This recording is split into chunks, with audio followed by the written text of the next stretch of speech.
Hi hello ನಮಸ್ಕಾರ ಎಲ್ಲರಿಗೂ. Welcome back to my ಚಾನಲ್ಗೆ ಎಲ್ಲರಿಗೂ ಸ್ವಾಗತ. ಇವತ್ತಿನ ಕ್ಲಾಸ್ ಬಂದು ಅಧ್ಯಾಯ 18 ದಕ್ಷಿಣ ಭಾರತದ ರಾಜವಂಶಗಳು. ಈ ದಕ್ಷಿಣ ಭಾರತದ 3 ರಾಜವಂಶಗಳ ಬಗ್ಗೆ ಈ ಪಾಠದಲ್ಲಿ ನೋಡ್ತಾ ಹೋಗೋಣ. ಶಾತವಾಹನರು, ಕದಂಬರು ಮತ್ತು ಗಂಗರು. ಸಾಮಾನ್ಯ ಶಕ ಪೂರ್ವ 3ನೇ ಶತಮಾನದಿಂದ ಸಾಮಾನ್ಯ ಶಕ ವರ್ಷ 13ನೇ ಶತಮಾನದವರೆಗೆ ಇರ್ತಕ್ಕಂಥ ಏನು ಕಾಲಾವಧಿಯಲ್ಲಿ ಏನು ರಾಜವಂಶಗಳ ಆಳ್ವಿಕೆ ಮಾಡಿದಾರಲ್ಲ ಇವ್ರ ಬಗ್ಗೆ ನೋಡ್ತಾ ಹೋಗೋಣ. ಓಕೆ, ಇದು 8ನೇ ಕ್ಲಾಸಲ್ಲಿ ಸೆಕೆಂಡ್ ಭಾಗದಲ್ಲಿ ಬರ್ತಕ್ಕಂಥ ಪಾಠವಾಗಿದೆ. ಇತಿಹಾಸ ಭಾಗದಲ್ಲಿ ಇತಿಹಾಸದ ಪಾಠವಾಗಿದೆ. ಓಕೆ, ಕ್ಲಾಸ್ ಸ್ಟಾರ್ಟ್ ಮಾಡೋಣ ಬನ್ನಿ. ವಿಂಧ್ಯ ಪರ್ವತಗಳು ಉತ್ತರ ಮತ್ತು ದಕ್ಷಿಣ ಭಾರತವನ್ನು ಪ್ರತ್ಯೇಕಿಸುತ್ತವೆ. ನೋಡಿ, ಇದು ಸಾಕಷ್ಟು ಸಾರಿ ಎಕ್ಸಾಮ್ಗಳಲ್ಲಿ ಕೇಳಿದ್ದಾರೆ. ಭಾರತವನ್ನು ಉತ್ತರ ಮತ್ತು ದಕ್ಷಿಣ ಅಂತೇಳಿ ಪ್ರತ್ಯೇಕ ಮಾಡ್ತಕ್ಕಂಥ ಪರ್ವತಗಳು ಯಾವುದು ಅಂತ. ವಿಂಧ್ಯ ಪರ್ವತ. ಹಾಗೆ ನದಿ ಅಂತ ಬಂದರೆ ನರ್ಮದಾ ನದಿ ಅನ್ನೋದು ನೆನಪಲ್ಲಿ ಇರಲಿ. ನರ್ಮದಾ ನದಿ. ವಿಂಧ್ಯ ಪರ್ವತದ ದಕ್ಷಿಣ ಭಾಗದಿಂದ ಕನ್ಯಾಕುಮಾರಿವರೆಗಿನ ಪ್ರದೇಶವನ್ನು ದಕ್ಷಿಣ ಭಾರತ ಅಂತ ಕರೆಯಲಾಗಿದೆ. ಶಾತವಾಹನರು, ಕದಂಬರು, ಗಂಗರು, ಚಾಳುಕ್ಯರು, ರಾಷ್ಟ್ರಕೂಟರು, ಪಲ್ಲವರು ಈ ಪ್ರದೇಶವನ್ನು ಆಳಿದವರಲ್ಲಿ ಪ್ರಮುಖರಾಗಿದ್ದಾರೆ. ನೋಡಿ, ಎಷ್ಟು ಜನ ಆಳ್ವಿಕೆ ಮಾಡ್ತಾರೆ ಅಂದರೆ, ಎಷ್ಟು ಸಾಮ್ರಾಜ್ಯ ಅಂತಂದರೆ ಶಾತವಾಹನರು, ಕದಂಬರು, ಗಂಗರು, ಚಾಳುಕ್ಯರು, ರಾಷ್ಟ್ರಕೂಟರು, ಪಲ್ಲವರು ಈ ಪ್ರಮುಖ ಇಲ್ಲಿ ದಕ್ಷಿಣ ಭಾರತವನ್ನು ಆಳಿರ್ತಕ್ಕಂಥ ಪ್ರಮುಖ ರಾಜವಂಶಗಳಾಗಿದ್ದಾವೆ. ಈ ಪಾಠದಲ್ಲಿ ನಾವು ಶಾತವಾಹನರು, ಕದಂಬರು ಮತ್ತು ಪಲ್ಲವರ ಬಗ್ಗೆ ಈ ಪಾಠದಲ್ಲಿ ನೋಡ್ತಾ ಹೋಗೋಣ. ಓಕೆ, ನೋಡಿ, ಶಾತವಾಹನರು, ಕದಂಬರು, ಗಂಗರು, ಪಲ್ಲವರಲ್ಲ, ಶಾತವಾಹನರು, ಕದಂಬರು ಮತ್ತು ಗಂಗರ ಬಗ್ಗೆ ಈ ಪಾಠದಲ್ಲಿ ನೋಡ್ತಾ ಹೋಗೋಣ. ಓಕೆ, ಫಸ್ಟ್ ಬರ್ತಕ್ಕಂಥ ವಂಶ ಯಾವುದು, ರಾಜವಂಶ ಅಂತ ಕೇಳಿದಾಗ ಶಾತವಾಹನರು ಬರ್ತಾರೆ. ಇವರು ಸಾಮಾನ್ಯ ಶಕ ಪೂರ್ವ 230ರಿಂದ ಸಾಮಾನ್ಯ ಶಕ ವರ್ಷ 220ರವರೆಗೆ ಆಳ್ವಿಕೆಯನ್ನು ಮಾಡ್ತಾ ಇರ್ತಾರೆ. ಶಾತವಾಹನ ವಂಶವು ದಕ್ಕನ್ನಲ್ಲಿ ಸ್ಥಾಪನೆಗೊಂಡ ಮೊದಲ ರಾಜವಂಶವಾಗಿದೆ. ನೋಡಿ, ದಕ್ಷಿಣ ಭಾರತದಲ್ಲಿ ರಾಜವಂಶ ಸ್ಟಾರ್ಟ್ ಆಗಿರೋದು ಅಂದರೆ ಪ್ರಥಮ ರಾಜವಂಶ ಯಾವುದು ದಕ್ಷಿಣ ಭಾರತದ ಅಂತ ಕೇಳಿದಾಗ ಶಾತವಾಹನರು ಅನ್ನೋದು ನೆನಪಲ್ಲಿರಲಿ. ಚಂದ್ರಗುಪ್ತ ಮೌರ್ಯನ ಕಾಲದಲ್ಲಿ ಗೋದಾವರಿ, ಕೃಷ್ಣಾ ನದಿಗಳ ಮಧ್ಯೆ ಆಳ್ವಿಕೆ ನಡೆಸುತ್ತಿದ್ದು, ಸಾಮಂತರಾಗಿ ಸಾಮಾನ್ಯ ಶಕ ಪೂರ್ವ 220ರ ವೇಳೆಗೆ ಸಿಮುಖನು ಸ್ವತಂತ್ರವಾಗಿ ಶ್ರೀಕಾಕುಲಮನ್ನ ರಾಜಧಾನಿಯನ್ನಾಗಿ ಮಾಡಿಕೊಂಡು ಶಾತವಾಹನ ವಂಶವನ್ನು ಸ್ಥಾಪಿಸಿದರು. ನೋಡಿ, ಇವರು ಚಂದ್ರಗುಪ್ತ ಮೌರ್ಯನ ಆಳ್ವಿಕೆ ಟೈಮಲ್ಲಿ ಗೋದಾವರಿ ಮತ್ತು ಕೃಷ್ಣಾ ನದಿಗಳ ಮಧ್ಯೆ ಆಳ್ವಿಕೆಯನ್ನು ಮಾಡ್ತಾ ಇರ್ತಾರೆ. ಹಾಗೆ ಇವರು ಶಾತವಾಹನರು ಏನು ಚಂದ್ರಗುಪ್ತ ಮೌರ್ಯನ ಸಾಮಂತರಾಗಿರ್ತಾರೆ, ಅಂದರೆ ಮೌರ್ಯ ಸಾಮ್ರಾಜ್ಯದ ಸಾಮಂತರಾಗಿ ಇರ್ತಾರೆ. ಸಾಮಾನ್ಯ ಶಕ ಪೂರ್ವ 220ರಲ್ಲಿ ಸಿಮುಖನು ಏನು ಮಾಡ್ತಾನೆ, ಸ್ವತಂತ್ರವಾಗಿ ಶ್ರೀಕಾಕುಲಮನ್ನ ರಾಜಧಾನಿಯನ್ನಾಗಿ ಮಾಡಿಕೊಂಡು ಶಾತವಾಹನ ವಂಶವನ್ನು ಸ್ಥಾಪನೆ ಮಾಡ್ತಾನೆ. ನೋಡಿ, ಇದು ಕೇಳಿದ್ದಾರೆ, ಶಾತವಾಹನ ವಂಶದ ಸ್ಥಾಪಕ ಯಾರು ಅಂತ. ಸಿಮುಖ ಸ್ಥಾಪನೆ ಮಾಡ್ತಾರೆ. ಎಷ್ಟರಲ್ಲಿ ಅಂತಂದರೆ ಸಾಮಾನ್ಯ ಶಕ ಪೂರ್ವ 220ರಲ್ಲಿ. ಇವರ ರಾಜಧಾನಿ ಯಾವುದು ಅಂತಲೂ ಸಹ ಕೇಳಿದ್ದಾರೆ. ಶ್ರೀಕಾಕುಲಂ ಇವರ ರಾಜಧಾನಿಯಾಗಿರುತ್ತೆ. ತುಂಬ ಚೆನ್ನಾಗಿ ನೆನಪಲ್ಲಿರಬೇಕು. ನೋಡಿ, ಈ ಸಾರಿ TET ಮಾತ್ರ ತುಂಬ ಟಫ್ ಆಗಿರುತ್ತೆ. ಯಾಕಂದರೆ ಇತ್ತೀಚಿನ TET ಕ್ವಶನ್ಸ್ ಹೆಂಗಿದಾವಂತಂದರೆ ಜಸ್ಟ್ TET ಪಾಸ್ ಆದರೆ ಸಾಕಪ್ಪ ಅನ್ನೋ ಥರ ಇರ್ತವೆ. ಅಷ್ಟು ಟಫ್ ಆಗಿ ಕೊಡ್ತಾರೆ. ಸ್ಕೋರ್ ಮಾಡೋದು ತುಂಬ ಕಷ್ಟ ಆಗುತ್ತೆ. ಹಾಗಾಗಿ ನೀವು ನೀಟಾಗಿ ಈ ಥರ ಪಾಯಿಂಟ್ ಟು ಪಾಯಿಂಟ್ ಓದ್ತಾ ಹೋದರೆ ಏನೂ ಟಫ್ ಆಗಲ್ಲ, ಆರಾಮಾಗಿ ಸ್ಕೋರ್ ಮಾಡಬಹುದು. ಓಕೆ, ನೆಕ್ಸ್ಟ್ ಗೌತಮಿಪುತ್ರ ಶಾತಕರ್ಣಿ ಬರ್ತಾರೆ. ಈ ವಂಶದ ಪ್ರಮುಖ ದೊರೆ ಅಂತಂದರೆ ಗೌತಮಿಪುತ್ರ ಶಾತಕರ್ಣಿ ಆಗಿದ್ದಾರೆ. ಸಾಮ್ರಾಜ್ಯಕ್ಕೆ ಕಂಟಕರಾಗಿದ್ದ ಶಕರನ್ನ ಭಾರತದ ಗಡಿಯಿಂದ ಹೊರಗಟ್ಟಿ ಸಾಹಸವನ್ನು ಮೆರೆದರು. ಸಾಮ್ರಾಜ್ಯಕ್ಕೆ ಕಂಟಕರಾಗಿರ್ತಾರೆ ಶಕರನ್ನ. ಅವರನ್ನು ಕೇವಲ ಸೋಲಿಸೋದು ಮಾತ್ರ ಅಲ್ಲ, ಭಾರತದ ಗಡಿಯಿಂದನೇ ಹೊರಗಡೆ ಹಾಕ್ತಾರೆ ಗೌತಮಿಪುತ್ರ ಶಾತಕರ್ಣಿ. ಇವನಿಂದ ಶಾಲಿವಾಹನ ಶಕೆಯು ಪ್ರಾರಂಭಗೊಂಡಿತೆಂದು ನಂಬಲಾಗಿದೆ. ನೋಡಿ, ಶಾಲಿವಾಹನ ಶಕೆ 1ನೇ ಚಂದ್ರಗುಪ್ತ ಅಂತ ಬಂದಾಗ ಗುಪ್ತ ಶಕೆ. ನೋಡಿ, ಈ ಥರ ನೀವು ಕಂಪೇರ್ ಮಾಡಿಕೊಂಡು ಬರ್ಕೊಂಡು ಬಿಡಬೇಕು ಒಂದು ಕಡೆ. 320 ಗುಪ್ತ ಶಕೆ.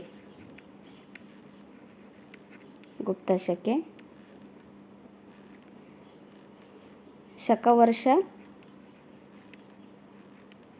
78 ಕನಿಷ್ಕ ಪ್ರಾರಂಭ ಮಾಡ್ತಾರೆ. ನೋಡಿ, ಹಾಗೆ ಶಾಲಿವಾಹನ ಶಕೆ ಪ್ರಾರಂಭ ಮಾಡಿದವರು ಯಾರು? ಗೌತಮಿಪುತ್ರ ಶಾತಕರ್ಣಿ ಅನ್ನೋದು ನೆನಪಲ್ಲಿಟ್ಕೊಳ್ರಿ. ಈ ಥರ ಹೇಳಿಕೆ ರೂಪದಲ್ಲಿ ಕೊಡಬಹುದು, ಇಲ್ಲ ಮ್ಯಾಚ್ ದಿ ಫಾಲೋವಿಂಗ್ ವರ್ಡ್ಸ್ ಥರ ಕೊಡಬಹುದು.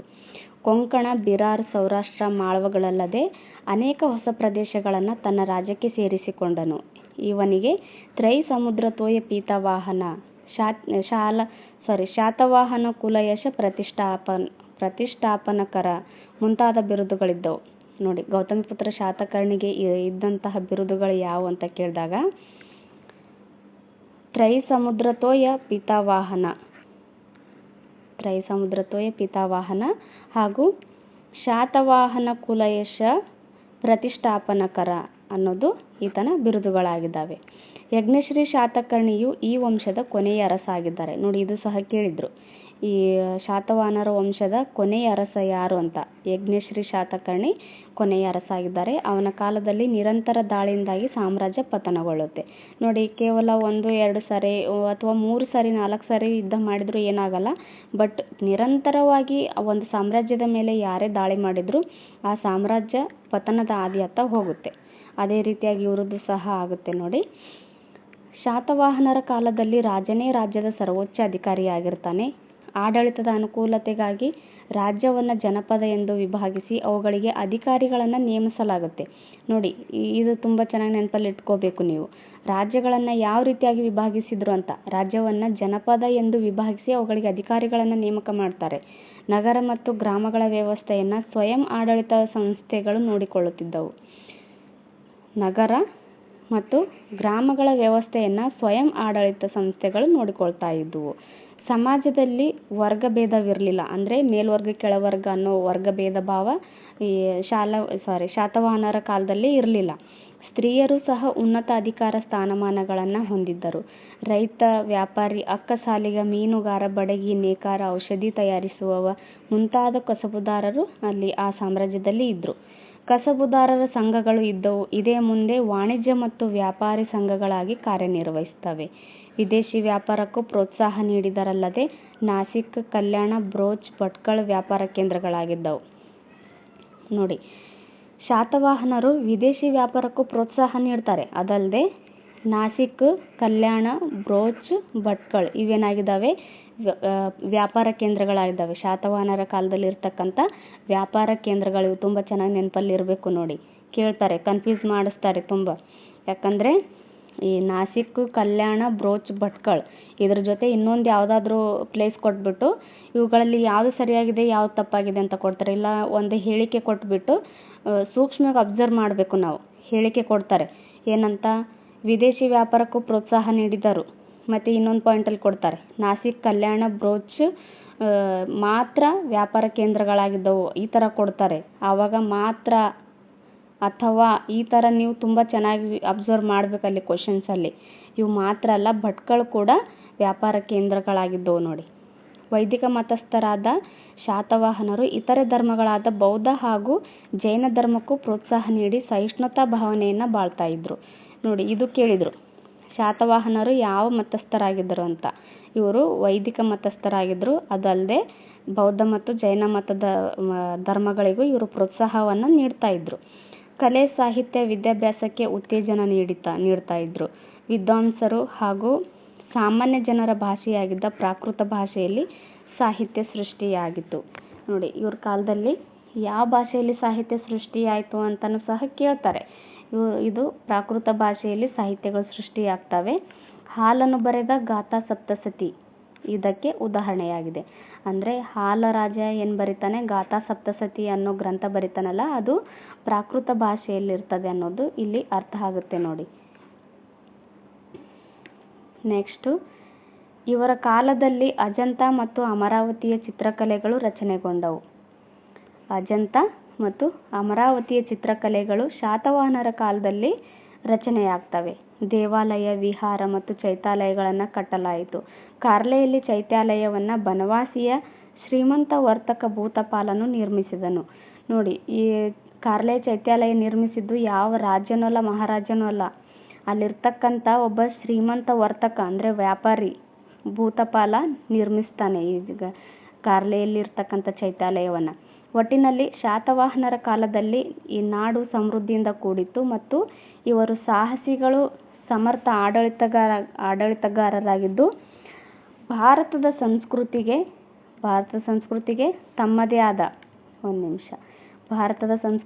ತಮ್ಮದೇ ಆದ ಕೊಡುಗೆಗಳನ್ನು ನೀಡಿ ಶ್ರೀಮಂತಗೊಳಿಸಿದ್ದಾರೆ. ಶಾತವಾಹನರು ಒಟ್ಟಿನಲ್ಲಿ ಹೇಳಬೇಕಾದ್ರೆ ಶಾತವಾಹನರು ತುಂಬ ವೈಭವದಿಂದ ಆಳ್ವಿಕೆಯನ್ನು ನಡೆಸ್ತಾ ಇರ್ತಾರೆ.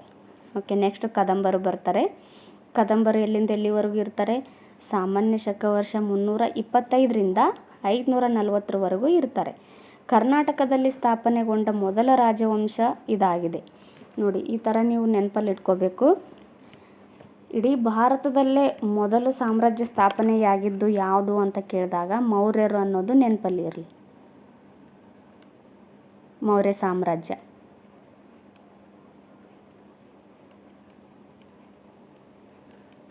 ದಕ್ಷಿಣ ಭಾರತದಲ್ಲಿ ಮೊದಲ ರಾಜಮನೆತನ ಯಾವುದು ಅಂತ ಕೇಳಿದಾಗ ಶಾತವಾಹನರು.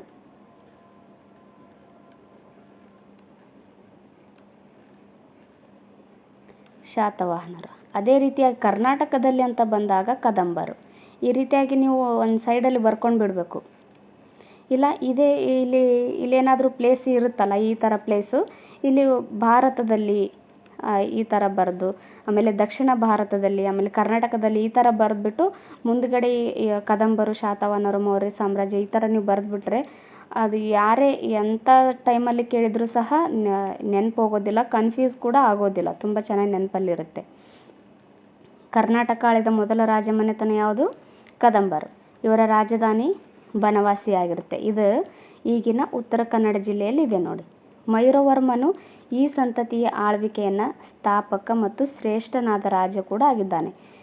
ಈ ಕದಂಬರ ರಾಜವಂಶದ ಸ್ಥಾಪಕ ಯಾರು? ಮಯೂರವರ್ಮ.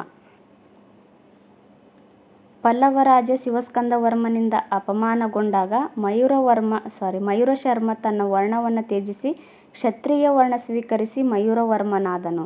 ನೋಡಿ, ಮೂಲತಃ ಈತ ಶಿವಸ್ಕಂದವರ್ಮ ಏನಾಗಿರ್ತಾನೆ? ಒಬ್ಬ ಬ್ರಾಹ್ಮಣ ಕುಲದವನಾಗಿರ್ತಾನೆ. ಶಿವಸ್ಕಂದವರ್ಮ ಅಲ್ಲ, ಮಯೂರಶರ್ಮ ಬ್ರಾಹ್ಮಣ ಕುಲದವನಾಗಿರ್ತಾನೆ. ಪಲ್ಲವರ ರಾಜ ಶಿವಸ್ಕಂದವರ್ಮನಿಂದ ಅಪಮಾನಗೊಂಡಾಗ ಈತ ಏನು ಮಾಡ್ತಾನೆ?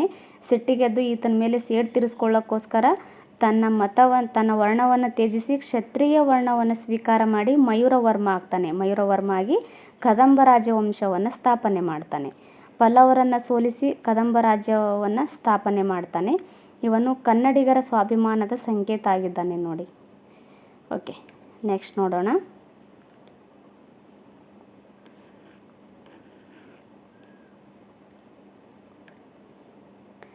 ಕರ್ನಾಟಕ ಮತ್ತು ಭಾರತೀಯ ಸಂಸ್ಕೃತಿಗೆ ಕದಂಬರ ಕೊಡುಗೆ ವೈಶಿಷ್ಟ್ಯಪೂರ್ಣವಾಗಿದೆ. ಕದಂಬರು ಆಳಿದ ಪ್ರದೇಶವು ಸುಮಾರು 3 ಶತಮಾನಗಳ ಕಾಲ ರಾಜಕೀಯ ಏಕತೆಗೆ ಒಳಗಾಗಿತ್ತು. ನೋಡಿ, ಎಷ್ಟು 3 ಶತಮಾನಗಳ ಕಾಲ ರಾಜಕೀಯ ಏಕತೆಗೆ ಒಳಗಾಗಿತ್ತು ಕದಂಬರ ಪ್ರದೇಶ. ಇಲ್ಲಿ ಆಡಳಿತದಲ್ಲಿ ಮಾಂಡಲಿಕರು, ರಾಜಪುರೋಹಿತರು, ಮಂತ್ರಿಗಳು, ಸೇನಾಧಿಪತಿಗಳು ಪ್ರಮುಖ ಪಾತ್ರವನ್ನು ವಹಿಸ್ತಾ ಇದ್ರು. ಆಡಳಿತದ ಅನುಕೂಲಕ್ಕಾಗಿ ಪ್ರಾಂತ್ಯವನ್ನು ನೋಡಿಕೊಳ್ಳಲು ನೇಮಕ ಮಾಡಲಾಗ್ತಾ ಇತ್ತು. ಪ್ರಾಂತ್ಯಾಧಿಕಾರಿಗಳು ಪ್ರಾಂತ್ಯವನ್ನು ನೋಡಿಕೊಳ್ತಾ ಇದ್ರು. ಭೂಕಂದಾಯ ರಾಜ್ಯದ ಮುಖ್ಯ ಆದಾಯವಾಗಿತ್ತು. ಬಡಗಿ, ಅಕ್ಕಸಾಲಿಗ, ಕಮ್ಮಾರ, ನೇಕಾರ, ಗಾಣಿಗ, ಕುಂಬಾರ ಮುಂತಾದ ಕಸಬುಗಳು ಇಲ್ಲಿ ಮುಖ್ಯವಾಗಿದ್ದವು ನೋಡಿ. ಓಕೆ, ನೆಕ್ಸ್ಟು ವ್ಯವಸಾಯ ವ್ಯಾಪಾರಿಗಳಿಗೆ ಹೆಚ್ಚಿನ ಪ್ರೋತ್ಸಾಹವಿದ್ದಿತು. ಅಂದರೆ ಇಲ್ಲಿ ವ್ಯವಸಾಯ ಮಾಡೋರಿಗೆ, ಅಂದರೆ ಕೃಷಿಕರಿಗೆ, ಆಮೇಲೆ ವ್ಯಾಪಾರಿಗಳಿಗೆ ಹೆಚ್ಚಿನ ಪ್ರೋತ್ಸಾಹಗಳನ್ನು ಕೊಡಲಾಗ್ತಾ ಇತ್ತು. ಪಿತೃಪ್ರಧಾನವಾದ ಕುಟುಂಬ ಹಾಗೂ ಅವಿಭಕ್ತ ಕುಟುಂಬಕ್ಕೆ ಹೆಚ್ಚು ಪ್ರಾಧಾನ್ಯವಿತ್ತು. ಕೇವಲ ಪಿತೃಪ್ರಧಾನ ಕುಟುಂಬಕ್ಕೆ ಮಾತ್ರ ಅಲ್ಲ, ಅವಿಭಕ್ತ ಕುಟುಂಬಕ್ಕೂ ಇಲ್ಲಿ ಹೆಚ್ಚಿಗೆ ಪ್ರಾಶಸ್ತ್ಯವನ್ನು ಕೊಡಲಾಗ್ತಾ ಇತ್ತು. ಚಿತ್ರದುರ್ಗದ ಚಂದ್ರವಳ್ಳಿ ಶಾಸನದ ಪ್ರಕಾರ ಮಯೂರವರ್ಮನು ಚಂದ್ರವಳ್ಳಿ ಕೆರೆಯ ಒಡ್ಡನ್ನು ಎತ್ತರಿಸಿದನೆಂದು ತಿಳಿದು ಬರುತ್ತದೆ. ಈ ಚಿತ್ರದುರ್ಗದಲ್ಲಿ ಚಂದ್ರವಳ್ಳಿ ಶಾಸನ ಸಿಗುತ್ತೆ. ಈ ಶಾಸನದ ಪ್ರಕಾರ ಏನಾಗುತ್ತೆ? ಮಯೂರವರ್ಮ ಚಂದ್ರವಳ್ಳಿ ಕೆರೆಯ ಒಡ್ಡನ್ನು ಎತ್ತರಿಸಿದ ಅಂತೇಳಿ ಆ ಶಾಸನದಲ್ಲಿ ಉಲ್ಲೇಖಿಸಲಾಗಿದೆ ನೋಡಿ. ಇಲ್ಲಿ ಇನ್ನೊಂದು ತೋರಿಸೋದು ಮರ್ತುಬಿಟ್ಟೆ ನಾನು. ಇಲ್ಲಿದೆ ನೋಡಿ, ಕಾರ್ಲೆಯ ಚೈತ್ಯಾಲಯ. ಇಲ್ಲಿ ಯಾರು ಭೂತಪಾಲ ನಿರ್ಮಾಣ ಮಾಡಿದ್ದಾನೆ? ಒಬ್ಬ ಶ್ರೀಮಂತ ವರ್ತಕ ಅಂತ ನಾವು ಓದಿದ್ವಲ್ಲ ಇವಾಗಲೇ. ಇಲ್ಲಿದೆ ನೋಡಿ ಕಾರ್ಲೆಯ ಚೈತ್ಯಾಲಯ, ಎಷ್ಟು ಚೆನ್ನಾಗಿದೆ ನೋಡಿ. ಓಕೆ, ನೆಕ್ಸ್ಟ್ ನೋಡೋಣ. ಕದಂಬರ ಸಾಮ್ರಾಜ್ಯ ಹೀಗಿತ್ತು ನೋಡಿ. ಕದಂಬರ ಸಾಮ್ರಾಜ್ಯ ಇಷ್ಟೆಲ್ಲ ಕದಂಬರ ಸಾಮ್ರಾಜ್ಯ. ಓಕೆ, ನೆಕ್ಸ್ಟು ಕದಂಬರು ವೈದಿಕ ಧರ್ಮದ ಅನುಯಾಯಿಗಳಾದರೂ ಜೈನ ಮತ್ತು ಬೌದ್ಧ ಧರ್ಮಗಳನ್ನು ಪ್ರೋತ್ಸಾಹಿಸಿದರು. ಅಲ್ಲಿ ಶಾತವಾಹನರು ಕೂಡ ವೈದಿಕ ಮತಸ್ಥರಾಗಿದ್ದರಲ್ಲ, ಇವರು ಸಹ ವೈದಿಕ ಧರ್ಮದ ಅನುಯಾಯಿಗಳಾಗಿದ್ದರು. ಹಾನಗಲ್, ಪುಲಿಗೆರೆ ಮುಂತಾದ ಸ್ಥಳಗಳಲ್ಲಿ ಜೈನ ದೇವಾಲಯಗಳಿಗೆ ಮತ್ತು ವಿದ್ವಾಂಸರುಗಳಿಗೆ ದಾನದತ್ತಿಗಳನ್ನು ನೀಡಿ ಕರ್ನಾಟಕದಲ್ಲಿ ಜೈನ ಧರ್ಮ ಹರಡಲು ಉತ್ತೇಜನ ನೀಡಿದರು. ನೋಡಿ, ಇವರು ತಮ್ಮ ಧರ್ಮ ಅಷ್ಟಕ್ಕೆ, ತಮ್ಮ ಧರ್ಮಕ್ಕೆ ಮಾತ್ರ ಪ್ರೋತ್ಸಾಹ ಕೊಡೋದಿಲ್ಲ, ಇತರ ಧರ್ಮಗಳಾದ ಜೈನ ಮತ್ತು ಬೌದ್ಧ ಧರ್ಮಗಳಿಗೂ ಪ್ರೋತ್ಸಾಹ ಕೊಡೋದಲ್ಲದೆ ಜೈನ ಮತ್ತು ಬೌದ್ಧ ಧರ್ಮದ ದೇವಾಲಯಗಳಿಗೆ ಆಮೇಲೆ ವಿದ್ವಾಂಸರಿಗೆ ದಾನದತ್ತಿಗಳನ್ನು ನೀಡಿ ಕರ್ನಾಟಕದಲ್ಲೂ ಆ ಧರ್ಮಗಳನ್ನು ಬೆಳೆಯೋದಕ್ಕೆ ಇವರು ಪ್ರೋತ್ಸಾಹವನ್ನು ನೀಡ್ತಾರೆ. ಕದಂಬರ ನಾಡಿನಲ್ಲಿ ಬೌದ್ಧ ಧರ್ಮವು ಉಚ್ಛ್ರಾಯ ಸ್ಥಿತಿಯಲ್ಲಿತ್ತು. ಆಗ ಬೌದ್ಧ ಧರ್ಮ ತುಂಬಾ ಪ್ರಸಿದ್ಧಿ ಪಡೆದಿರುತ್ತೆ. ಇದು ಪ್ರಮುಖ ಕೇಂದ್ರವಾದ ಬನವಾಸಿಯನ್ನು ಒಳಗೊಂಡಿತ್ತು. ದೇವಾಲಯಗಳು ಹಬ್ಬ ಉತ್ಸವಗಳ ಕೇಂದ್ರವಾಗಿದ್ದವು. ಓಕೆ, ಪ್ರಾಕೃತ ಹಾಗೂ ಸಂಸ್ಕೃತ ಭಾಷೆಗೆ ಪ್ರೋತ್ಸಾಹ ನೀಡಿದ್ದು ಮೊದಲು ಪ್ರಾಕೃತ ನಂತರ ಸಂಸ್ಕೃತ ರಾಜಭಾಷೆಯಾಯಿತು. ಇದು ಕೇಳಿದ್ರು ನೋಡಿ. ಕದಂಬರ ರಾಜಭಾಷೆ ಯಾವುದಾಗಿತ್ತು ಅಂತ SDA ಎಕ್ಸಾಮ್ಗಳಲ್ಲಿ ಹಿಂದೆ ಕೆಲವೊಂದಿಷ್ಟು ಎಕ್ಸಾಮ್ಗಳಲ್ಲಿ ಕೇಳಿದ್ದಾರೆ ನೋಡಿ. ಸೊ ಹಾಗಾಗಿ ತುಂಬ ಇಂಪಾರ್ಟೆಂಟ್ ಆಗುತ್ತೆ. ಮೊದಲು ಪ್ರಾಕೃತ ಭಾಷೆ ರಾಜಭಾಷೆ ಆಗುತ್ತೆ, ಆ ನಂತರ ಸಂಸ್ಕೃತ ರಾಜಭಾಷೆ ಆಗುತ್ತೆ ನೋಡಿ. ಅಲ್ಲಿ ಶಾತವಾಹನರು ಅಂತ ಬಂದಾಗ ಪ್ರಾಕೃತ ಭಾಷೆ ಇತ್ತು. ಇಲ್ಲಿ ಪ್ರಾಕೃತ ಹಾಗೂ ಸಂಸ್ಕೃತ ಎರಡನ್ನೂ ಸಹ ರಾಜಭಾಷೆಯನ್ನಾಗಿ ಮಾಡ್ಕೊತಾರೆ. ಓಕೆ, ನೆಕ್ಸ್ಟು ಕನ್ನಡ ಜನರ ಭಾಷೆಯಾಗಿರುತ್ತೆ. ಕನ್ನಡ ಏನಾಗಿರುತ್ತೆ, ಅಲ್ಲಿ ಜನರ ಆಡ್ತಕ್ಕಂಥ ಭಾಷೆ ಆಗಿರುತ್ತೆ. ಅತ್ಯಂತ ಪ್ರಾಚೀನವಾದ ಹಲ್ಮಿಡಿ ಶಾಸನವು 5ನೇ ಶತಮಾನದಲ್ಲಿ ರೂಢಿಯಲ್ಲಿದ್ದ ಕನ್ನಡ ಭಾಷೆಯ ಸ್ವರೂಪವನ್ನು ತೋರಿಸಿಕೊಡುತ್ತದೆ. ಅಂದರೆ 5ನೇ ಶತಮಾನದಲ್ಲಿ ಕನ್ನಡ ರೂಢಿಯಲ್ಲಿತ್ತು ಅನ್ನೋದಕ್ಕೆ ನಮಗೆ ತಿಳ್ಕೊಳ್ಳೋದಕ್ಕೆ ಸಹಾಯಕವಾಗಿರೋದೇ ಈ ಹಲ್ಮಿಡಿ ಶಾಸನ. ಇಲ್ಲಿ ಕನ್ನಡದ ಲಿಪಿಗಳು ದೊರೆತಿದ್ದಾವೆ. ಓಕೆ, ನೆಕ್ಸ್ಟು ಇದೇ ಕನ್ನಡದಲ್ಲಿ ದೊರೆತ ಮೊದಲ ಶಾಸನವಾಗಿದೆ. ಕನ್ನಡದಲ್ಲಿ ದೊರೆತ ಮೊದಲ ಶಾಸನ ಯಾವುದು ಅಂತ ಕೇಳಿದಾಗ ಹಲ್ಮಿಡಿ ಶಾಸನ ಅನ್ನೋದು ನೆನಪಲ್ಲಿರಲಿ. ಮಳವಳ್ಳಿ ಶಾಸನವು ಪ್ರಾಕೃತ ಭಾಷೆಯ ಪರಿಚಯ ನೀಡುತ್ತದೆ. ನೋಡಿ, ಕನ್ನಡ ಭಾಷೆಯ ಪರಿಚಯ ನೀಡೋದು ಯಾವುದು, ಹಲ್ಮಿಡಿ ಶಾಸನ. ಹಾಗೆ ಪ್ರಾಕೃತ ಭಾಷೆಯ ಪರಿಚಯ ನೀಡೋದು ಮಳವಳ್ಳಿ ಶಾಸನ. ನೆನಪಲ್ಲಿಟ್ಕೊಳ್ಳಿ, ಈ ಸಾರಿ TT ಕೇಳಬಹುದು. ತಾಳಗುಂದ ಶಾಸನವು ಕರ್ನಾಟಕದಲ್ಲಿ ದೊರೆತಿರುವ ಪ್ರಥಮ ಸಂಸ್ಕೃತ ಶಾಸನವಾಗಿದೆ. ಕರ್ನಾಟಕದಲ್ಲಿ ದೊರೆತ ಪ್ರಥಮ ಸಂಸ್ಕೃತ ಶಾಸನ ಯಾವುದು, ತಾಳಗುಂದ ಶಾಸನ. ಪ್ರಥಮ ಕನ್ನಡ ಶಾಸನ ಹಲ್ಮಿಡಿ ಶಾಸನ. ಪ್ರಾಕೃತ ಭಾಷೆಯ ಪರಿಚಯ ನೀಡೋದು ಮಳವಳ್ಳಿ ಶಾಸನ. ಸೊ ಈ ಥರ ನೆನಪಲ್ಲಿಟ್ಕೊಳ್ರಿ. ಕರ್ನಾಟಕದಲ್ಲಿ ವಾಸ್ತುಶಿಲ್ಪ ಕಲೆಗೆ ತಳಹದಿಯನ್ನು ಕದಂಬರು ಹಾಕಿದರು. ಕರ್ನಾಟಕದಲ್ಲಿ ವಾಸ್ತುಶಿಲ್ಪ ಕಲೆಯನ್ನು ಪರಿಚಯ ಮಾಡಿಕೊಟ್ಟವರೇ ಕದಂಬರು ನೋಡಿ. ಬನವಾಸಿಯಲ್ಲಿ ಅನೇಕ ದೇವಾಲಯಗಳನ್ನು ಮತ್ತು ಬಸದಿಗಳನ್ನು ನಿರ್ಮಿಸಿದರು. ಕದಂಬರ ಕಾಲದಲ್ಲಿ ಪ್ರಾಥಮಿಕ ಮತ್ತು ಉನ್ನತ ಶಿಕ್ಷಣ ಅಭಿವೃದ್ಧಿಗೊಂಡು ಶಿಕ್ಷಣ ಕೇಂದ್ರಗಳಾದ ಮಠ, ಘಟಿಕಾಸ್ಥಾನ, ಬ್ರಹ್ಮಪುರಿಗಳು ಮತ್ತು ಅಗ್ರಹಾರಗಳು ಸ್ಥಾಪನೆಗೊಂಡವು. ನೋಡಿ, ಇದು ಕೇಳಿದ್ರು, ಕದಂಬರ ಕಾಲದಲ್ಲಿರ್ತಕ್ಕಂಥ ಶಿಕ್ಷಣ ಕೇಂದ್ರಗಳು ಯಾವುವು ಅಂತ. ಮಠಗಳು, ಘಟಿಕಾಸ್ಥಾನಗಳು, ಘಟಿಕಾಸ್ಥಾನಗಳು, ಬ್ರಹ್ಮಪುರಿಗಳು ಮತ್ತು ಅಗ್ರಹಾರಗಳು ಏನಾಗಿರ್ತವೆ, ಕದಂಬರ ಕಾಲದಲ್ಲಿರ್ತಕ್ಕಂಥ ಪ್ರಮುಖ ಶಿಕ್ಷಣ ಕೇಂದ್ರಗಳಾಗಿದ್ದಾವೆ. ಆ ಕಾಲದ ಪ್ರಮುಖ ಅಗ್ರಹಾರಗಳೆಂದರೆ ತಾಳಗುಂದ ಮತ್ತು ಬಳ್ಳಿಗಾವೆ ಅಂತ ಬರ್ತವೆ. ತಾಳಗುಂದ ಮತ್ತು ಬಳ್ಳಿಗಾವೆ ಇವೇನೋ ಪ್ರಮುಖ ಅಗ್ರಹಾರಗಳಾಗಿದ್ದಾವೆ, ನೆನಪಲ್ಲಿಟ್ಕೊಳ್ರಿ. ಅಗ್ರಹಾರಗಳು ಗುರುಕುಲಗಳಾಗಿದ್ದ ವಸತಿ ಶಾಲೆಗಳಂತೆ ನಡೀತಾ ಇದ್ವು. ಅಂದರೆ ಇವಾಗೇನು ನಾವು ಹಾಸ್ಟೆಲ್ ಸಿಸ್ಟಮ್ ಅಂತೀವಲ್ಲ, ಆ ರೀತಿಯಾದ ಸಿಸ್ಟಮು ಅಗ್ರಹಾರಗಳಲ್ಲಿ ಇದ್ವು. ಓಕೆ, ಇದಿಷ್ಟು ಕದಂಬರ ಬಗ್ಗೆ ಆಯಿತು. ಈಗ ನೆಕ್ಸ್ಟ್ ಗಂಗರ ಬಗ್ಗೆ ಓದ್ತಾ ಹೋಗೋಣ. ಗಂಗರು ಸಾಮಾನ್ಯ ಶಕ ವರ್ಷ 350ರಿಂದ 1004ರವರೆಗೂ ಇವರು ಆಳ್ವಿಕೆ ಮಾಡ್ತಾರೆ. ಗಂಗ ರಾಜವಂಶದ ಉನ್ನತಿ ಮತ್ತು ಅವನತಿ ಕರ್ನಾಟಕದ ಇತಿಹಾಸದ ಆದಿ ಭಾಗದ ಒಂದು ಮುಖ್ಯ ಅಧ್ಯಾಯವಾಗಿದೆ, ಅಂದರೆ ಬಹುಮುಖ್ಯವಾಗಿದೆ. ಗಂಗ ವಂಶದ ಸ್ಥಾಪಕರು ತಮ್ಮನ್ನು ಇಕ್ಷ್ವಾಕು ವಂಶದವರೆಂದು ಹೇಳಿಕೊಂಡರು. ಗಂಗವಂಶದ ಸ್ಥಾಪಕರು ತಮ್ಮನ್ನು ಏನಂತ ಹೇಳ್ಕೊಳ್ತಾರೆ, ಇಕ್ಷ್ವಾಕು ವಂಶದವರು ಅಂತ ಹೇಳ್ಕೊತಾರೆ. ಕುವಲಾಲ, ತಲಕಾಡು ಹಾಗೂ ಮಾನ್ಯಪುರ ಈಗಿನ ಮಣ್ಣೆ, ನೆಲಮಂಗಲ, ಬೆಂಗಳೂರು ಗ್ರಾಮಾಂತರ ಜಿಲ್ಲೆಗಳಿಂದ ರಾಜ್ಯವನ್ನು ಆಳ್ತಾರೆ. ನೋಡಿ ನೆನಪಲ್ಲಿ ಇಟ್ಕೊಳ್ರಿ. ಕುವಲಾಲ, ತಲಕಾಡು ಮತ್ತು ಮಾನ್ಯಪುರಗಳಿಂದ ಇವರು ಆಳ್ವಿಕೆಯನ್ನು ಮಾಡ್ತಾ ಇರ್ತಾರೆ. ಇವುಗಳಿಗೆ ಈಗಿನ ಹೆಸರೇನು? ಮಣ್ಯ, ನೆಲಮಂಗಲ, ಆಮೇಲೆ ಬೆಂಗಳೂರು ಗ್ರಾಮಾಂತರ ಜಿಲ್ಲೆ. ನೆಕ್ಸ್ಟು ದಡಿಗನಿಂದ ಪ್ರಾರಂಭವಾದ ಗಂಗ ರಾಜ್ಯವು ಸುಮಾರು 27 ಮಂದಿ ರಾಜರುಗಳಿಂದ ಆಳಲ್ಪಟ್ಟಿತ್ತು. ಎಷ್ಟು ಮಂದಿ? 27 ಮಂದಿ ರಾಜರುಗಳಿಂದ ಆಳಲ್ಪಡುತ್ತೆ. ಹಾಗೆ ಈ ವಂಶ ಸ್ಥಾಪನೆಯಾಗಿದ್ದು ಯಾರಿಂದ ಅಂತ ಕೇಳಿದಾಗ ದಡಿಗ ಅನ್ನೋದು ನೆನಪಲ್ಲಿರಲಿ. ದುರ್ವಿನೀತನು ಗಂಗ ಅರಸರಲ್ಲಿ ಪ್ರಸಿದ್ಧನಾಗಿರ್ತಾನೆ. ದುರ್ವಿನೀತ ಗಂಗ ಅರಸರಲ್ಲಿ ಪ್ರಸಿದ್ಧನಾದ ಅರಸನಾಗಿದ್ದಾನೆ. ಅಪ್ರತಿಮ ವೀರ ಹಾಗೂ ವಿದ್ವಾಂಸನಾಗಿರ್ತಾನೆ ಈತ. ದೀರ್ಘಕಾಲ ಆಳಿದ ಇವನು ತನ್ನ ರಾಜ್ಯವನ್ನು ಬಲಪಡಿಸಿಕೊಳ್ಳಲು ಪುನ್ನಾಟವನ್ನು ಗೆದ್ದುಕೊಂಡನು. ಯಾವುದು? ಪುನ್ನಾಟವನ್ನು ಗೆದ್ದುಕೊಳ್ತಾನೆ. ಯಾಕಂದರೆ ದೀರ್ಘಕಾಲ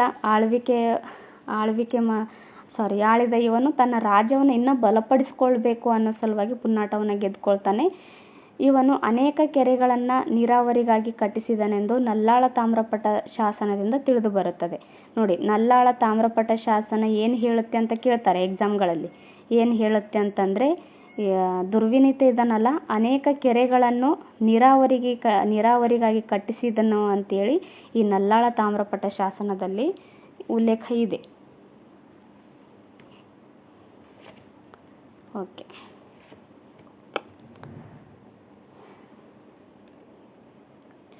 ಈತನು ಸಾಹಿತ್ಯ ಪ್ರೇಮಿಯಾಗಿದ್ದನಲ್ಲದೆ ಸ್ವತಃ ಸಂಸ್ಕೃತ ಮತ್ತು ಕನ್ನಡ ಭಾಷೆಯಲ್ಲಿ ಸಾಹಿತ್ಯವನ್ನು ರಚಿಸಿದ್ದಾನೆ. ನೋಡಿ, ದುರ್ವಿನೀತ ಏನು ಸ್ವತಃ ಸಾಹಿತ್ಯ ಪ್ರೇಮಿಯಾಗಿರ್ತಾನೆ. ಈತ ಸ್ವತಃ ಸಂಸ್ಕೃತ ಮತ್ತು ಕನ್ನಡ ಭಾಷೆಯಲ್ಲಿ ಸಾಹಿತ್ಯವನ್ನು ರಚನೆ ಮಾಡ್ತಾನೆ. ಗುಣಾಢ್ಯನ ಒಡ್ಡ ಕಥಾಗ್ರಂಥವನ್ನು ಪ್ರಾಕೃತದಿಂದ ಸಂಸ್ಕೃತಕ್ಕೆ ಭಾಷಾಂತರ ಮಾಡ್ತಾನೆ. ಗುಣಾಢ್ಯನ ಒಡ್ಡ ಕಥೆ ಯಾವ ಭಾಷೆದಲ್ಲಿದೆ ಅಂತ ಕೇಳಿದಾಗ ಪ್ರಾಕೃತ ಅಂತ ಅನ್ನೋದು ನೆನಪಲ್ಲಿರಲಿ. ಇದನ್ನು ದುರ್ವಿನೀತ ಏನು ಮಾಡ್ತಾನೆ? ಸಂಸ್ಕೃತಕ್ಕೆ ಭಾಷಾಂತರ ಮಾಡ್ತಾನೆ. ಓಕೆ. ನೆಕ್ಸ್ಟು ಗಂಗರ ಕೊಡುಗೆಗಳು ಬರ್ತವೆ. ರಾಜನಿಗೆ ಸಹಾಯಕವಾಗಿ ಮಂತ್ರಿಮಂಡಲವಿರುತ್ತೆ. ಮಂತ್ರಿಗಳು ವಿವಿಧ ಆಡಳಿತ ಶಾಖೆಗಳ ಮೇಲ್ವಿಚಾರಣೆ ನಡೆಸ್ತಾ ಇರ್ತಾರೆ. ಗ್ರಾಮಾಡಳಿತವು ಸುವ್ಯವಸ್ಥಿತವಾಗಿತ್ತು. ಗಂಗರಲ್ಲಿ ಗ್ರಾಮಾಡಳಿತ ಸುವ್ಯವಸ್ಥಿತವಾಗಿರುತ್ತೆ. ಗ್ರಾಮ ಸಭೆಯು ಭೂಕಂದಾಯ, ತೆರಿಗೆ, ನ್ಯಾಯ, ನೈರ್ಮಲ್ಯ, ರಕ್ಷಣೆಗಳನ್ನು ಗಮನಿಸ್ತಾ ಇರ್ತವೆ. ವ್ಯವಸಾಯವು ಮುಖ್ಯ ಕಸುಬಾಗಿರುತ್ತೆ. ಗಂಗರಲ್ಲಿ ವ್ಯವಸಾಯ ಮುಖ್ಯ ಕಸುಬಾಗಿರುತ್ತೆ. ನೇಯ್ಗೆ, ಕಮ್ಮಾರಿಕೆ ಮುಂತಾದ ಕಸಬುಗಳು ಸಹ ಅಲ್ಲಿರ್ತವೆ. ಕಸಬು ಅಂದರೆ ಏನಲ್ಲ, ಅದೊಂದು ಕೆಲಸ, ಅವರು ಮಾಡ್ತಕ್ಕಂಥ ವೃತ್ತಿ ಅನ್ನೋದು ಸಹ ಇಲ್ಲಿ ಅರ್ಥ ಆಗುತ್ತೆ. ನೋಡಿ, ಇತರ ರಾಷ್ಟ್ರಗಳೊಡನೆ ವ್ಯಾಪಾರ ಸಂಬಂಧವನ್ನು ಇವರು ಇಟ್ಕೊಂಡಿದ್ರು. ಬೇರೆ ವಿದೇಶಿ ವ್ಯಾಪಾರಗಳು ಸಹ ಇಲ್ಲಿ ನಡೀತಾ ಇತ್ತು ಅನ್ನೋದು ಇದರ ಅರ್ಥ ಆಗುತ್ತೆ. ಗಂಗರ ಕಾಲದ ಸಮಾಜ ಹಲವು ಪಂಗಡ ಜಾತಿಗಳಾಗಿ ವಿಭಜಿತವಾಗಿದ್ದರು, ಪರಸ್ಪರ ಅವಲಂಬಿಗಳಾಗಿದ್ದರು. ಗಂಗರ ಕಾಲದಲ್ಲಿ ಸಮಾಜ ಹಲವಾರು ಪಂಗಡಗಳಾಗಿ ಜಾತಿಗಳಾಗಿ ವಿಭಜನೆಯಾಗಿರುತ್ತೆ. ಆದರೂ ಸಹ ಒಂದು ಜಾತಿ ಇನ್ನೊಂದು ಜಾತಿ ಮೇಲೆ, ಒಂದು ಪಂಗಡ ಇನ್ನೊಂದು ಪಂಗಡಗಳ ಮೇಲೆ ಆಗಿರ್ತಾರೆ. ಪಿತೃಪ್ರಧಾನ ಅವಿಭಕ್ತ ಕುಟುಂಬ ಪದ್ಧತಿ ಇಲ್ಲಿ ಸಾಮಾನ್ಯವಾಗಿರುತ್ತೆ. ಸಮಾಜದಲ್ಲಿ ಸತ್ಯಶೀಲತೆ, ಸ್ವಾಮಿನಿಷ್ಠೆ, ಶೌರ್ಯ ಮತ್ತು ತಾಳ್ಮೆ ಎಂಬ ಸಾಮಾಜಿಕ ಮೌಲ್ಯಗಳು ಇಲ್ಲಿ ಪ್ರಭಾವಿಯಾಗಿದ್ದವು. ಓಕೆ. ನೆಕ್ಸ್ಟ್ ನೋಡೋಣ. ಮಠ, ಘಟಿಕಾಸ್ಥಾನ, ಬ್ರಹ್ಮಪುರಿ, ಅಗ್ರಹಾರಗಳು ಹಾಗೂ ಚೈತ್ಯಾಲಯಗಳು ಶಿಕ್ಷಣ ನೀಡುವ ಕೇಂದ್ರಗಳಾಗಿದ್ದವು. ನೋಡಿ, ಅಲ್ಲಿ ಕದಂಬರಲ್ಲೂ ಸಹ ಮಠಗಳಿದ್ದು, ಘಟಿಕಾಸ್ಥಾನ, ಬ್ರಹ್ಮಪುರಿ, ಅಗ್ರಹಾರಗಳಿದ್ದು, ಚೈತ್ಯಾಲಯ ಇರಲಿಲ್ಲ ಅಲ್ಲಿ. ಇಲ್ಲಿ ಚೈತ್ಯಾಲಯ ಒಂದು ಎಕ್ಸ್ಟ್ರಾ ಬರುತ್ತೆ. ನೋಡಿ, ಈ ಥರ ಕಂಪೇರ್ ಮಾಡ್ಕೊತು ಹೋದ್ರಿ ನೀವು ಓದೋವಾಗ ನೆನಪಲ್ಲಿರುತ್ತೆ. ಚೈತ್ಯಾಲಯಗಳು ಏನಾಗಿದ್ದವು? ಶಿಕ್ಷಣ ಕೇಂದ್ರಗಳಾಗಿದ್ದವು. ತಲಕಾಡು, ಶ್ರವಣಬೆಳಗೊಳ, ಬಂಕಾಪುರ, ಪೇರೂರುಗಳನ್ನು ಜ್ಞಾನಾರ್ಜನೆಯ ಕೇಂದ್ರಗಳೆಂದು ಹೆಸರಿಸಲಾಗಿತ್ತು. ಜ್ಞಾನಾರ್ಜನೆಯ ಕೇಂದ್ರಗಳು ಯಾವಾಗಿದ್ದವು ಗಂಗರಲ್ಲಿ ಅಂತ ಕೇಳಿದಾಗ ತಲಕಾಡು, ಶ್ರವಣಬೆಳಗೊಳ, ಬಂಕಾಪುರ ಮತ್ತು ಪೇರೂರುಗಳು. ಗಂಗರು ಜೈನ ಮತಾವಲಂಬಿಯಾಗಿರೋದ್ರಿಂದ ಜೈನ ಧರ್ಮವು ಹೆಚ್ಚಿನ ಪ್ರಾಶಸ್ತ್ಯವನ್ನು ಪಡೆದುಕೊಂಡಿತ್ತು. ನೋಡಿ, ಗಂಗರು ಜೈನ ಧರ್ಮಕ್ಕೆ ಮತಾಂತರ ಹೊಂದಿರ್ತಾರೆ. ಪೂಜ್ಯಪಾದ ವಜ್ರನಂದಿ, ಅಜಿತಸೇನ ಮುಂತಾದವರುಗಳಿಂದ ಈ ಧರ್ಮವು ಜನಪ್ರಿಯವಾಯಿತು. ಇವ್ರನ್ನ ಹೆಸರುಗಳು ಸಹ ಕೇಳ್ತಾರೆ. ನೋಡಿ, ಪೂಜ್ಯಪಾದ, ವಜ್ರನಂದಿ, ಅಜಿತಸೇನ ಇವರಿಂದ ಏನಾಗುತ್ತೆ? ಈ ಜೈನ ಧರ್ಮ ಜನಪ್ರಿಯವಾಗುತ್ತೆ. ಅಲ್ಲದೆ ಶ್ರವಣಬೆಳಗೊಳದಲ್ಲಿ 58 ಅಡಿ ಏಕಶಿಲಾ ಗೊಮ್ಮಟ ಪ್ರತಿಮೆಯನ್ನು ಕೂಡ ಇಲ್ಲಿ ಗೊಮ್ಮಟೇಶ್ವರ ಪ್ರತಿಮೆಯನ್ನು ಪ್ರತಿಷ್ಠಾಪನೆಗೊಳಿಸಿ ಅದನ್ನು ಅತ್ಯಂತ ಶ್ರೀಮಂತ ಕೇಂದ್ರವನ್ನಾಗಿ ಮಾರ್ಪಡಿಸಲಾಗುತ್ತೆ. 12 ವರ್ಷಗಳಿಗೊಮ್ಮೆ ಮಹಾಮಸ್ತಕಾಭಿಷೇಕ ಗೊಮ್ಮಟೇಶ್ವರನಿಗೆ ಇಂದಿಗೂ ನಡೆಯುತ್ತಿರುವುದು ನೀವು ಗಮನಿಸಿದ್ದೀರಿ. ಅಂದರೆ ಇಂದಿಗೂ ಸಹ 12 ವರ್ಷಕ್ಕೊಮ್ಮೆ ಈ ಗೊಮ್ಮಟೇಶ್ವರನ ಪ್ರತಿಮೆಗೆ ಮಹಾಮಸ್ತಕಾಭಿಷೇಕ ನಡೀತಾ ಇರುತ್ತೆ. ಓಕೆ, ಬಾಹುಬಲಿ ಗೊಮ್ಮಟೇಶ್ವರ ಮೂರ್ತಿಲಿದೆ. ಶ್ರವಣಬೆಳಗೊಳದ ಗೊಮ್ಮಟೇಶ್ವರ ಅಂದರೆ ಬಾಹುಬಲಿ ಮೂರ್ತಿಯು ವಿರಕ್ತ ಜೀವನದ ಸಂಕೇತವಾಗಿದೆ. 4ನೇ ರಾಚಮಲ್ಲನ ಮಂತ್ರಿಯಾಗಿದ್ದ ಚಾವುಂಡರಾಯನು ಇದನ್ನು ನಿರ್ಮಿಸಿದನು. ಇದು ಕೇಳಿದ್ರು, ಗೊಮ್ಮಟೇಶ್ವರನ ಪ್ರತಿಮೆಯನ್ನು ನಿರ್ಮಿಸಿದವರು ಯಾರು ಅಂತ. 4ನೇ ರಾಚಮಲ್ಲನ ಮಂತ್ರಿಯಾಗಿರ್ತಾನೆ ಚಾವುಂಡರಾಯ, ಆತ ನಿರ್ಮಾಣ ಮಾಡ್ತಾನೆ. 100 ಜನ ಸಹೋದರರಲ್ಲಿ ಭರತ ಹಿರಿಯವ, ಬಾಹುಬಲಿ ಕಿರಿಯವ. ಅಂದರೆ ಭರತ ಹಿರಿಯಣ್ಣ ಆದರೆ ಕಿರಿಯವನು ಬಾಹುಬಲಿ ಆಗಿರ್ತಾನೆ. ಭರತನಿಗೆ ರಾಜ್ಯಾಭಿಷೇಕವಾದ ಮೇಲೆ ಒಂದು ಚಕ್ರರತ್ನ ದೊರಕಿ ಎಲ್ಲ ರಾಜ್ಯಗಳನ್ನು ಗೆದ್ದು ಚಕ್ರಾಧಿಪತಿಯಾಗುತ್ತಾನೆ. ಅದಕ್ಕೂ ಮೊದಲು ಎಲ್ಲ ತಮ್ಮಂದರಿಗೂ ಅವನ ಆಧಿಪತ್ಯವನ್ನು ಒಪ್ಪಿಕೊಳ್ಳುತ್ತಾರೆ. ಆದರೆ ಬಾಹುಬಲಿ ಒಪ್ಪದಿದ್ದಾಗ ಯುದ್ಧಕ್ಕೆ ಅಣಿಯಾಗುತ್ತಾರೆ. ನೋಡಿ, 100 ಜನ ಸಹೋದರರಿರ್ತಾರೆ. ಎಲ್ಲರೂ ನೀನೇ ಚಕ್ರಾಧಿಪತಿ ಆಗುವಂತ ಎಲ್ಲರೂ ಆತನಿಗೆ ಸಮ್ಮತಿ ಸೂಚಿಸ್ತಾರೆ. ಬಟ್ ಬಾಹುಬಲಿ ಮಾತ್ರ ಒಪ್ಪೋದಿಲ್ಲ. ದೃಷ್ಟಿಯುದ್ಧ, ಜಲಯುದ್ಧ, ಮಲ್ಲಯುದ್ಧದಲ್ಲಿ ಭರತ ಸೋಲುತ್ತಾನೆ. ಭರತ ಏನ್ ಮಾಡ್ತಾನೆ, ಬಾಹುಬಲಿಗೆ ಸೋತ್ ಬಿಡ್ತಾನೆ. 3 ಯುದ್ಧಗಳು ನಡೀತಾವಲ್ಲ, ದೃಷ್ಟಿಯುದ್ಧ, ಜಲಯುದ್ಧ ಮತ್ತು ಮಲ್ಲಯುದ್ಧ. ಈ 3 ಯುದ್ಧಗಳಲ್ಲಿ ಸೋಲ್ತಾನೆ. ಮಲ್ಲಯುದ್ಧದ ಅಂತ್ಯದಲ್ಲಿ ಬಾಹುಬಲಿ ಭರತನನ್ನ ಚಕ್ರದಂತೆ ತಿರುಗಿಸಿ ಇನ್ನೇನು ಬಿಸಾಡಬೇಕು ಎನ್ನುವಷ್ಟರಲ್ಲಿ ಬಾಹುಬಲಿಯ ಮನದಲ್ಲಿ ವಿರಕ್ತ ಉಂಟಾಗುತ್ತೆ. ಅಣ್ಣನನ್ನ ಕೆಳಗಿಳಿಸಿ ನಮಸ್ಕಾರ ಮಾಡಿ ನಿರ್ವಾಣಕ್ಕೆ ಹೋಗಿ ನಿಂತೆ ತಪಸ್ಸು ಮಾಡುತ್ತಾನೆ.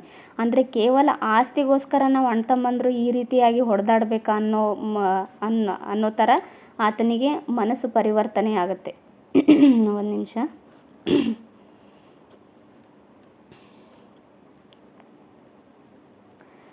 ಈ ತರ ತಪಸ್ಸು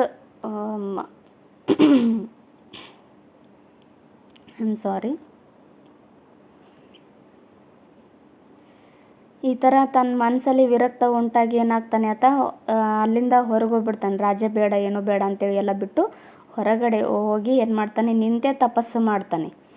ಆದರೂ ಮುಕ್ತಿಯಾಗದಿದ್ದಾಗ ಬಾಹುಬಲಿಯು ತನ್ನ ಅಣ್ಣನ ಸಾಮ್ರಾಜ್ಯದಲ್ಲಿ ನಿಂತು ತಪಸ್ಸು ಮಾಡುತ್ತಿರುವುದರಿಂದ ತನಗೆ ನಿರ್ವಾಣ ದೊರಕುತ್ತಿಲ್ಲವೆಂದು ತಿಳಿಯುತ್ತದೆ.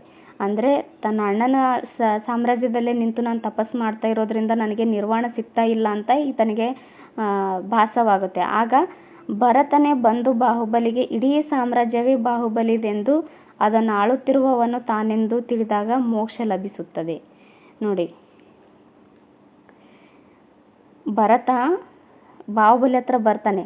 ಭರತನೇ ಬಂದು ಬಾಹುಬಲಿಗೆ ಇಡೀ ಸಾಮ್ರಾಜ್ಯವೇ ಬಾಹುಬಲಿದು, ಅದನ್ನ ನಾನು ಆಳ್ತಿದ್ದೀನಿ ಅಷ್ಟೇ ಅಂತೇಳಿ ತಿಳಿಸಿದಾಗ ಈ ಬಾಹುಬಲಿಗೆ ಮೋಕ್ಷ ಸಿಗುತ್ತೆ. ನೋಡಿ, ಈ ತರ ಇಲ್ಲಿ ಕೊಟ್ಟಿದ್ದಾರೆ. ಓಕೆ, ಇದು ಗೊಮ್ಮಟೇಶ್ವರನ ವಿಗ್ರಹ. ಒಂದು ನಿಮಿಷ. ಓಕೆ, ನೆಕ್ಸ್ಟ್ ನೋಡೋಣ.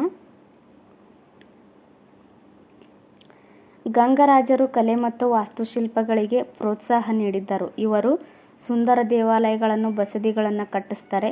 ಮಣ್ಣೆಯಲ್ಲಿರುವ ಕಪಿಲೇಶ್ವರ ದೇವಸ್ಥಾನ ಈ ತರ ಕೊಡ್ತಾರೆ. ಮಣ್ಣೆಯಲ್ಲಿರುವ ಕಪಿಲೇಶ್ವರ ದೇವಸ್ಥಾನ ಯಾರು ನಿರ್ಮಾಣ ಮಾಡಿದ್ರು ಅಂತ ಗಂಗರು ಇದನ್ನ ನಿರ್ಮಾಣ ಮಾಡ್ತಾರೆ. ತಲಕಾಡಿನ ಪಾತಾಳೇಶ್ವರ ಮತ್ತು ಮರಳೇಶ್ವರ, ಕೋಲಾರದ ಕೋಲಾರಮ್ಮ ಮತ್ತು ಬೇಗೂರಿನ ನಾಗೇಶ್ವರ, ಶ್ರವಣಬೆಳಗೊಳದ ಗೊಮ್ಮಟೇಶ್ವರ ಮುಂತಾದವು ಗಂಗರ ವಿಶಿಷ್ಟ ಕೊಡುಗೆ. ಅಂದರೆ ಎತ್ತರದ ಮಾನಸ್ತಂಭ ಮತ್ತು ಬ್ರಹ್ಮ ಮಾನಸ್ತಂಭಗಳು ಇವೇನಾಗಿದ್ದಾವೆ, ಗಂಗರ ವಿಶಿಷ್ಟ ಕೊಡುಗೆಗಳಾಗಿದ್ದಾವೆ. ನೋಡಿ, ಇವರು ಗಂಗರು ಕಟ್ಟಿರ್ತಕ್ಕಂಥ ದೇವಾಲಯಗಳನ್ನ ನೋಡ್ರಿ ಎಲ್ಲೆಲ್ಲಿ ಅಂತ. ಮಣ್ಣೆಯಲ್ಲಿರುವ ಕಪಿಲೇಶ್ವರ ದೇವಸ್ಥಾನ, ತಲಕಾಡಿನಲ್ಲಿ ಪಾತಾಳೇಶ್ವರ, ಆಮೇಲೆ ಮರಳೇಶ್ವರ ಕಟ್ಟಿಸ್ತಾರೆ. ಕೋಲಾರದಲ್ಲಿ ಕೋಲಾರಮ್ಮ ಮತ್ತು ಬೇಗೂರಿನ ನಾಗೇಶ್ವರ, ಶ್ರವಣಬೆಳಗೊಳದಲ್ಲಿ ಗುಮ್ಮಟೇಶ್ವರ ಮುಂತಾದವುಗಳು ಇವರ ಕೊಡುಗೆಗಳಾಗಿದ್ದಾವೆ. ಹಾಗೆ ಗಂಗರ ವಿಶಿಷ್ಟ ಕೊಡುಗೆ ಅಂದರೆ ಎತ್ತರದ ಮಾನಸ್ತಂಭ, ಆಮೇಲೆ ಬ್ರಹ್ಮ ಮಾನಸ್ತಂಭ ಇವರ ವಿಶಿಷ್ಟ ಕೊಡುಗೆಗಳಾಗಿದ್ದಾವೆ. ಓಕೆ, ನೆಕ್ಸ್ಟ್ ನೋಡೋಣ. ತಲಕಾಡಿನ ಪಾತಾಳೇಶ್ವರ ದೇವಾಲಯ. ನೋಡಿ, ತಲಕಾಡಿನ ಪಾತಾಳೇಶ್ವರ ದೇವಾಲಯ ಎಷ್ಟು ಚೆನ್ನಾಗಿದೆ. ಫೋಟೋದಲ್ಲಿ ನೋಡೋಕ್ಕೆ ನಮ್ಗೆ ಇಷ್ಟು ಚೆನ್ನಾಗಿ ಅನಿಸುತ್ತೆ, ಇನ್ನು ರಿಯಲ್ ಆಗಿ ಅಲ್ಲಿ ನೋಡಿದ್ರೆ ಇನ್ನೂ ಎಷ್ಟು ಚೆನ್ನಾಗಿ ಅನಿಸುತ್ತಲ್ಲ.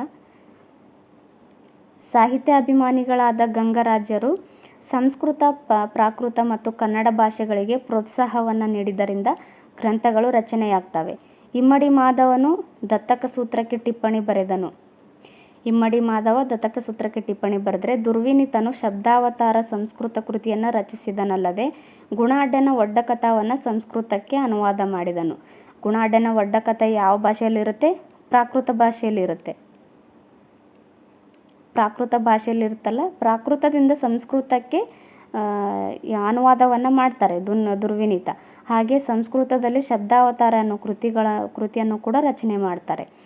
ಶ್ರೀ ಪುರುಷನು ಗಜಶಾಸ್ತ್ರವನ್ನು, ಎರಡನೇ ಶಿವಮಾರ ಗಜಾಷ್ಟಕವನ್ನು ಕನ್ನಡದ ಕೃತಿಗಳನ್ನು ರಚಿಸಿದರು. ನೋಡಿ, ಶ್ರೀ ಪುರುಷ, ಗಜಶಾಸ್ತ್ರ, ಆಮೇಲೆ ಎರಡನೇ ಶಿವಮಾರ ಗಜಾಷ್ಟಕ ಕನ್ನಡ ಕೃತಿಯನ್ನು ರಚನೆ ಮಾಡ್ತಾನೆ ಈತ. ಕವಿ ಹೇಮಸೇನನು ರಾಘವ ಪಾಂಡವೀಯವನ್ನು, ವಾದಿಭಸಿಂಹನು ಗದ್ಯ ಚಿಂತಾಮಣಿ ಮತ್ತು ಶಾಸ್ತ್ರ ಚೂಡಾಮಣಿಯನ್ನು, ನೇಮಿಚಂದ್ರನು ದ್ರವ್ಯಸಾರ ಸಂಗ್ರಹವನ್ನು, ಚಾವುಂಡರಾಯನು ಚಾವುಂಡರಾಯ ಪುರಾಣ ಇವುಗಳನ್ನು ರಚನೆ ಮಾಡ್ತಾರೆ.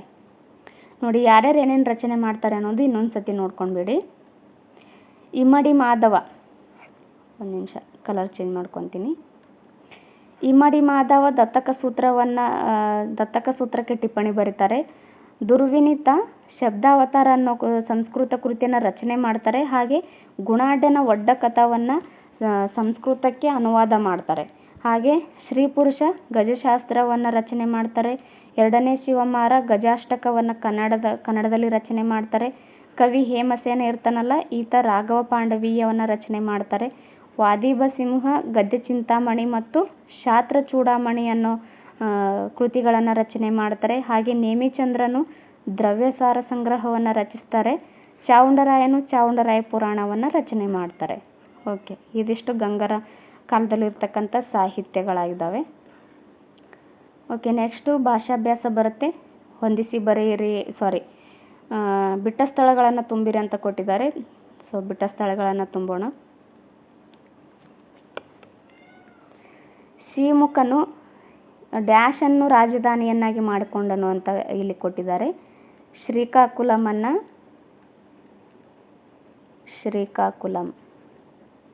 ಶ್ರೀಕಾಕುಲಮನ್ನು ರಾಜಧಾನಿಯನ್ನಾಗಿ ಮಾಡ್ಕೊತಾನೆ.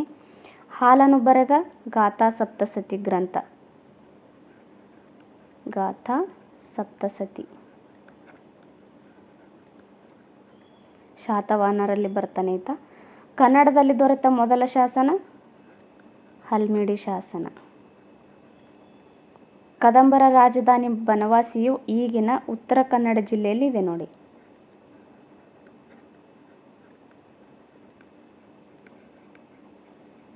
ಉತ್ತರ ಕನ್ನಡ. ಗಂಗರ ಪ್ರಮುಖ ದೊರೆ ಯಾರು? ದುರ್ವಿನೀತ.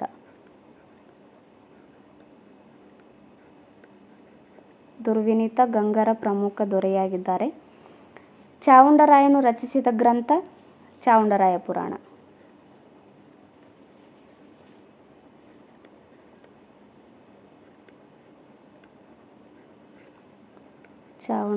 ಪುರಾಣ.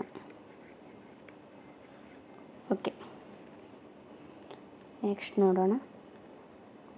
ಓಕೆ, ಇದಿಷ್ಟು ಇವತ್ತಿನ ಕ್ಲಾಸ್ ಆಗಿತ್ತು. ಯಾರೆಲ್ಲ ಇನ್ನೂ ನನ್ನ ಚಾನಲನ್ನು ಸಬ್ಸ್ಕ್ರೈಬ್ ಮಾಡ್ಕೊಂಡಿಲ್ವೋ ದಯವಿಟ್ಟು ನನ್ನ ಚಾನೆಲ್ನ ಸಬ್ಸ್ಕ್ರೈಬ್ ಮಾಡ್ಕೊಳ್ಳಿ. ಹಾಗೂ ಪ್ರೀವಿಯಸ್ ವಿಡಿಯೋಗಳನ್ನು ನೋಡಿ, ಯಾಕಂದರೆ 6th ನಾನು ವಿಡಿಯೋಗಳನ್ನು ಮಾಡ್ತಾ ಬಂದಿದ್ದೀನಿ. ಹಾಗೆ ಬೇರೆ ಬೇರೆ GK ವಿಡಿಯೋಗಳನ್ನು ಸಹ ಮಾಡಿದ್ದೀನಿ, ಅವುಗಳನ್ನು ನೋಡಿ. ಈ ಕ್ಲಾಸ್ ಇಷ್ಟ ಆದರೆ ಒಂದು ಲೈಕ್ ಮಾಡಿ, ಕಮೆಂಟ್ ಮಾಡಿ ಮತ್ತು ನಿಮ್ಮ ಫ್ರೆಂಡ್ಸ್ಗಳ ಜೊತೆನೂ ಈ ವಿಡಿಯೋನ ಶೇರ್ ಮಾಡಿಕೊಳ್ಳಿ. ಇಷ್ಟೊತ್ತು ಈ ಕ್ಲಾಸ್ ಕೇಳಿದ್ದಕ್ಕೆ ತಮ್ಮೆಲ್ಲರಿಗೂ ತುಂಬ ಹೃದಯದ ಧನ್ಯವಾದಗಳು. ಸಿಗೋಣ ನೆಕ್ಸ್ಟ್ ಕ್ಲಾಸಲ್ಲಿ. ನೆಕ್ಸ್ಟ್ ಕ್ಲಾಸು ಬಾದಾಮಿ ಚಾಳುಕ್ಯರು ಮತ್ತು ಕಂಚಿ ಪಲ್ಲವರ ಬಗ್ಗೆ ನೋಡ್ತಾ ಹೋಗೋಣ. ಓಕೆ, ಧನ್ಯವಾದಗಳು.